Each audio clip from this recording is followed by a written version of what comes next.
যারা আমার ভিডিওটা দেখছেন তারা ভিডিওটাকে লাইক করবেন, যারা আমার চ্যানেলটা রেগুলার দেখেন তারা চ্যানেলটাকে সাবস্ক্রাইব করবেন। মোহামেডান ভার্সেস বেঙ্গালুরু ম্যাচটা কালকেরে বেঙ্গালুরু 3-2 গোলে জিতে গেছে। কিন্তু মোহামেডানের কথা বলতে হবে, মোহামেডান কিন্তু প্রথম 3টে গোল খেয়ে যাওয়ার পরে তারপরে যে পারফরমেন্সটা করেছে সেটা কিন্তু অসাধারণ।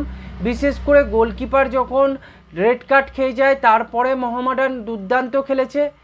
প্রথম 60 মিনিটের মধ্যেই বেঙ্গালুরু 3খানা গোল করে যায় এবং প্রথম গোলটা করে জুরানোভিচ, একটা কর্নার থেকে গোলটা হয়, একটা ভ্যারিয়েশন কর্নার হয়ে যায়, যে কর্নারটা একজন হেড করে ব্যাক হেড করে এবং সেইখান থেকে জুরানোভিচ হেড করে বলটাকে গোলে ঢুকিয়ে দেয়। তারপরে যেটা গোল হয়, যে একটা বলতে গেলে একটা ক্লিয়ারেন্স করতে গিয়ে বলটা গোলে ঢুকে যায়, মোহামেডানের কিছু করার ছিল না, ওখানে বলটা গোলেই ছিল। আলটিমেটলি প্লেয়ারটা ক্লিয়ার করতে পারেনি মোহামেডানের, এবং 3 নম্বর গোলটা ভিনিত গোল করে, একটা দুর্দান্ত গোল, লেফট ফুটেড বক্সের বাইরে থেকে কাল্লার গোল হয়। এবং বিশেষত্ব হচ্ছে যে মোহামেডান তারপর থেকেই কিন্তু খেলাটা শুরু করে, এবং তারপর থেকে যে 25-30 মিনিট খেলাটা হয়েছে তারপরেই কিন্তু মোহামেডান আস্তে আস্তে ছন্দে ফেরে, এবং মোহামেডানকে দেখা যায় যে মোহামেডান না ম্যাচটা থেকে লড়তে বা ম্যাচটা জেতার জন্য যাচ্ছে বা কিছু একটা করতে চাইছে। সেই থেকেই ম্যাচটা যখন 60 মিনিটের পর থেকে শুরু হলো, মোহামেডান তাদের চেনা ছন্দেতে খেলতে থাকলো, এবং তারপরে 77 মিনিটে একটা গোল হয়, ইসরাফিল গোলটা করে দেয়, এবং তারপরে 81 মিনিটে মোহামেডানের গোলকিপারকে রেড কার্ড দেখান রেফারি। আমার মনে হয় না ওটা রেড কার্ড ছিল, যদি রেফারি চাইতো যে ওটাকে ইয়েলো দিতে পারতো, কিন্তু ডাইরেক্ট রেডটা দিয়ে দেওয়াটা এটা কিন্তু একটা, আমার মনে হয়নি যে ওটা রেড কার্ডের মতো কোনো অফেন্স ছিল গোলকিপারের তরফ থেকে।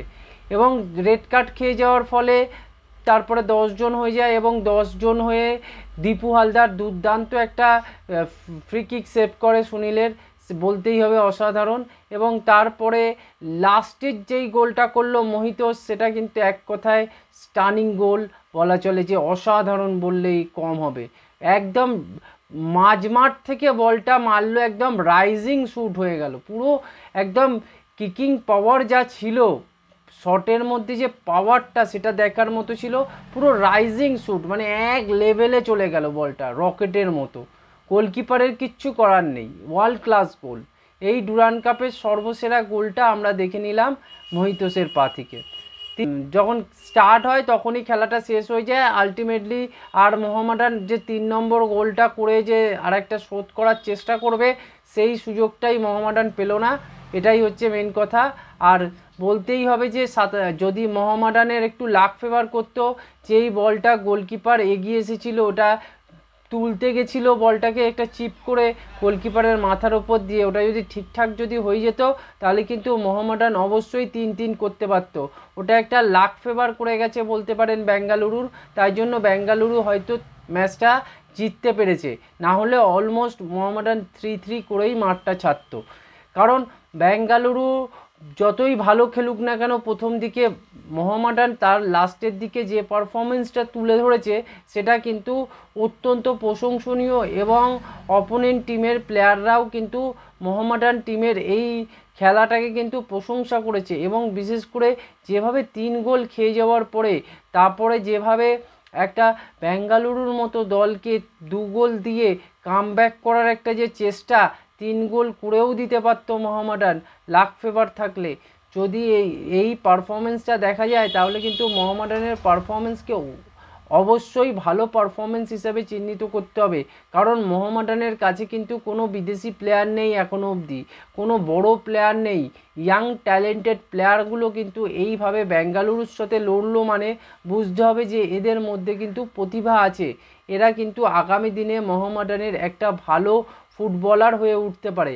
আমি আগেই বলছিলাম যে এই প্লেয়ারগুলোর মধ্যে যথেষ্ট ট্যালেন্ট আছে, কিন্তু এই প্লেয়ারগুলোকে ঠিকভাবে গ্রুমিং করতে হবে, এবং গ্রুমিংয়ের সাথে সাথে কোচ অ্যান্ড্রে চিন্ডিসব না থাকায় আরও একটা প্রবলেম তৈরি হচ্ছে না, টিম ম্যানেজমেন্টের যেই প্ল্যানিংটা আছে সেই প্ল্যানিংটাকে পুরোপুরি এক্সিকিউট হচ্ছে না, তাই জন্যই কিন্তু মোহামেডান বারবার ভালো পারফরমেন্স করেও কিন্তু হেরে যাচ্ছে।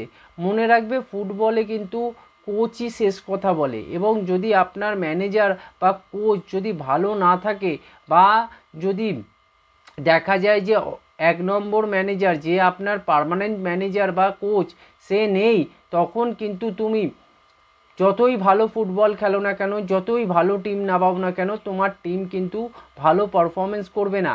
এটা আমরা দীর্ঘদিন ধরে কিন্তু বড় বড় ফুটবল টুর্নামেন্টগুলোতে দেখে এসেছি। ইংলিশ প্রিমিয়ার লিগ, লা লিগা, এখানে একসে এক ভালো ভালো প্লেয়ার থাকে, কিন্তু যখন দেখা যায় যে টিমটার সেই রকম কোচের কোনো বৈচিত্র্য নেই, তখন কিন্তু দেখতে হবে যে সেই টিমটা যতই ভালো টিম থাকুক না কেন, সেই টিমটা নিচের দিকে গেছে। তাই মোহামেডানের এই পারফরমেন্সটা যদি অ্যান্দ্রে চিন্দিসব থাকতো এই ম্যাচটায়, তাহলে কিন্তু মোহামেডান এই ম্যাচটা যে জিততো এটা আমি তো একদম ডেফিনেটলি বলতে পারি। কারণ মোহামেডান যে গোলগুলো খেয়েছে সেই গোলগুলোর ক্ষেত্রে কিন্তু মোহামেডানের একটা মিসআন্ডারস্ট্যান্ডিং কাজ করেছে, এবং মোহামেডানের যে গেম প্ল্যানের অভাব সেটাই কিন্তু চোখে পড়েছে।